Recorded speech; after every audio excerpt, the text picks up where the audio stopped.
Right.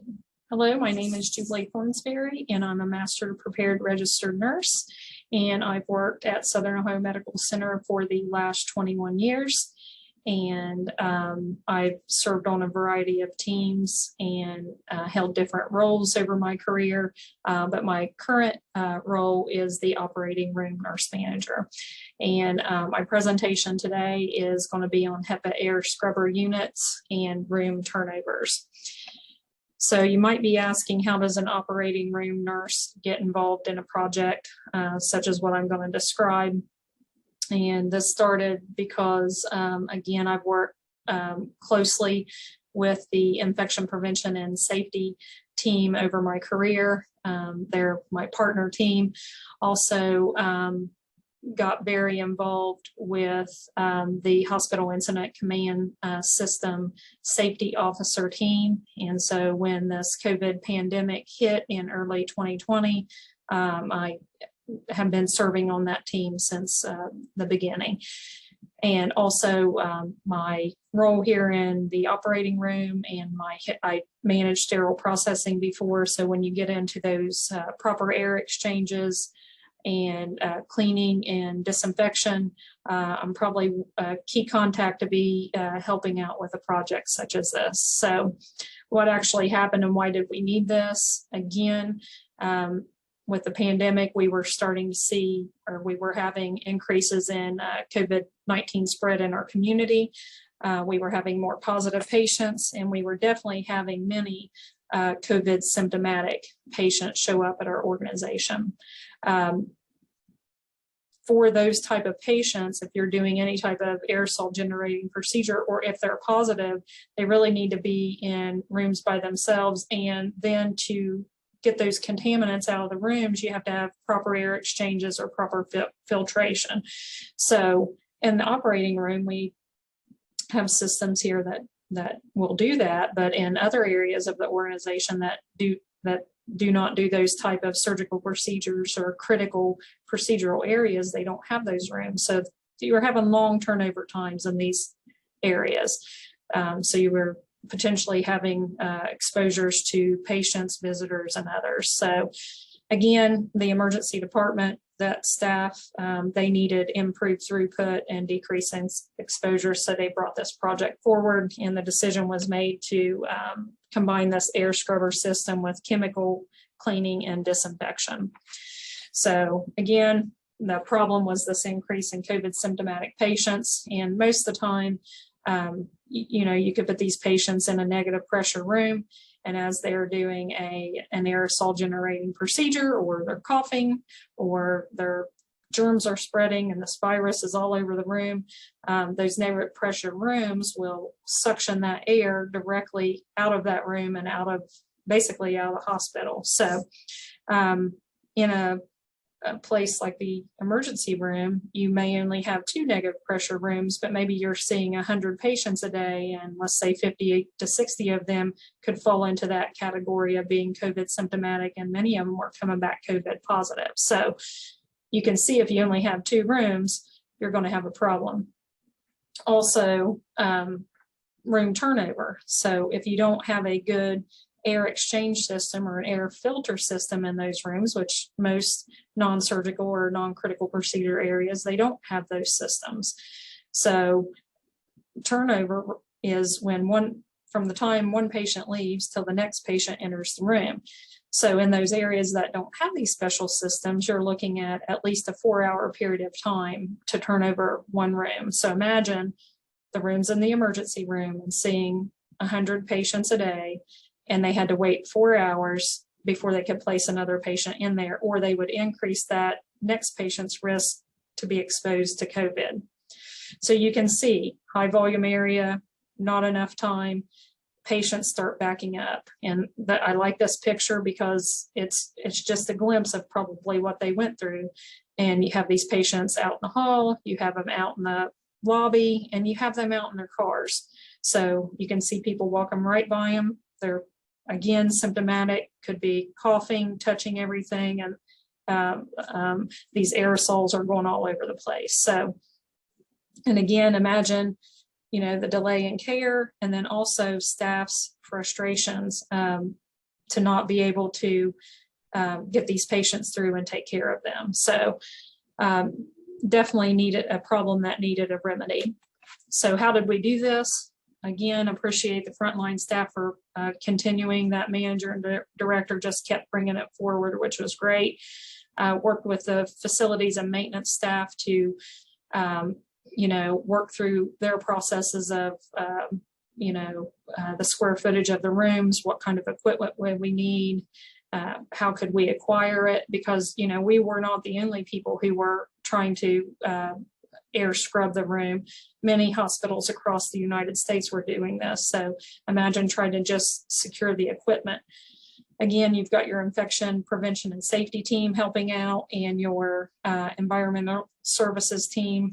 They're always wonderful to help out. They jumped on and said, yes, we'll help do this. And then, of course, you look at your governing bodies. What are your requirements from major bodies, such as, Centers for Disease Control and Prevention. And then also you want to look at your American Society for Healthcare Engineering. Those are the groups that look at our building and say, what would you need for this room to be able to clean the air or scrub the air? And then again, whatever piece of equipment we purchased, what did we review the instructions for use and make sure it could do what we wanted it to do? And then again, look at our cleaning and disinfection products to make sure they were going to do exactly what needed to happen to clean and disinfect those rooms. So what did we do? Again, one of the maintenance manager, he's had one of these units. He said, I think this will work. Him and the director worked together. They got us the instructions for use, but this little air scrubber, it weighs about 38 pounds. The outside's plastic. As you can see, it has a handle. But imagine lugging around 38 pounds room to room every time you wanted to use it. So we bought these little carts that were easily clean. You could easily move these in and out of the rooms. So basically what would happen is when a patient was discharged or transferred out of one of the rooms there in the emergency department, the staff would push this HEPA air scrubber unit into the room, and they would face, there's an exhaust because it suctions the air through the top, cleans it through the HEPA filter, then blows it out. So that exhaust grill would need to be faced away from the main door for the period of time that it was in there. So you would plug this air scrubber unit into the electrical outlet. We're going to pop that top off, that little round circle on top, and set it off to the side, because what that does is it allows the air to suction down through that HEPA filter. You can see that white HEPA filter there. Once we did that, we would turn the device on, and of course you want it to be at its max setting. That way it's moving that air through that filter at the correct rate, and that was calculated.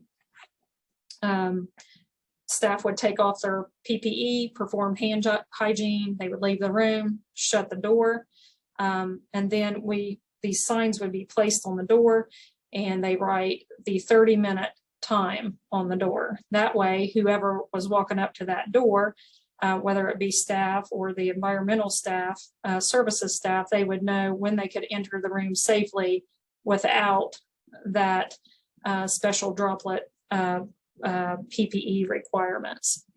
And if there was no turnover time written, you would start from the time that you walked up to that room. You would just have to start over. So once that 30 minutes had elapsed, you could enter the room, and you would put on your PPE, and a minimum of mask and gloves would be required to do this. Of course, if there's body fluids in there, you'd want to have your goggles on. You would turn that HEPA filter unit off. You would unplug it. You would get your disinfectant wipe. You would wipe that dust cover. You put the dust cover back, wipe it off, put it back on, then wipe all of the outer surfaces of the unit. You would wipe the electrical cable off and all the surface on the travel cart. And of course, we don't want to get that HEPA filter wet, because it's like a paper type material and has a filter on the inside. You allow that correct wet time for the disinfection wipe, then you allow it to dry, and you would push this unit outside of that patient room. Of course, then you would go on and clean the room as you normally would. You would take your PPE off and perform hand hygiene. And then most areas would have a place where they store these until next use. And so again, going from, a 4-hour wait time per room to 30 minutes just cut time down tremendously. These units are still being used in the emergency room. Also, some provider offices in the medical care foundations were running into the same issues. So imagine those urgent care centers, and they have high volume too, and they were running into the same issues. So we got these HEPA units out to them also. So still in use today, still a great project, and again, thankful that the frontline staff brought this project forward. One other thing is these HEPA filters, they do not have a change date. So it's not like in 6 months you change them or 1 year. It's basically when this light lights up. So just like any other filter, when it's clogged, it's used so much it's clogged, its efficiency rating goes down. And once it does that, the light comes on, then maintenance comes up, and they will replace those filters for them. So again, this changed everything for, I believe, the emergency department and those outlying high volume areas. So if you have any questions about HEPA air scrubber units and room turnovers, feel free to contact me. I've included my contact information here. And I thank you for the opportunity to present this project.